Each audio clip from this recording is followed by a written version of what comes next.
এত বেশি মন খারাপ আজকে যে কোনো রান্না-বান্না, কোনো ভিডিও ভয়েস কোনো কিছুই কিন্তু ভালো লাগতেছে না। একদমই মানে হচ্ছে মানে অস্থির, অস্থির লাগতেছে। তো আপনারা সবাই দোয়া করবেন। আমার মেজো বোনের ছেলেটা অনেক বেশি অসুস্থ। ফকিরহাট হসপিটালে ভর্তি আছে।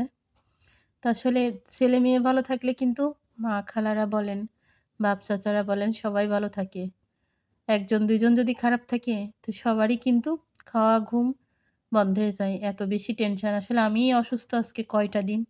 তারপরও কিন্তু এটা নিয়ে আমার একদমই মন খারাপ নেই বা কোনো টেনশনও ছিল না। ছোট বোনের মেয়েটাও অসুস্থ, মেজো বোনের ছেলেটা অসুস্থ হসপিটালে ভর্তি। আসলে কোনো দিক খুঁজে পাচ্ছি না যে কি করব বা কোথায় যাব? আর একদমই মানে অসহ্য লাগতেছে। তো এটাই হচ্ছে অসুস্থর সিজন এইটাই। সবাই সবার জায়গা থেকে সতর্ক থাকবেন।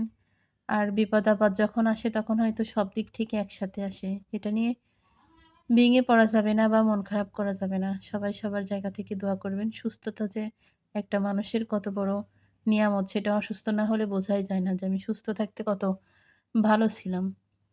তো সবকিছু নিয়েই কিন্তু দুনিয়ায় বাঁচতে হয়। সবকিছু নিয়েই কিন্তু চলে ফিরে খেতে হচ্ছে বা খেতে হয়। তো আসলে এত বেশি কষ্ট লাগতেছে বলার মনে হচ্ছে মানে দম বন্ধ হয়ে যাচ্ছে। এত বেশি কষ্ট লাগতেছে।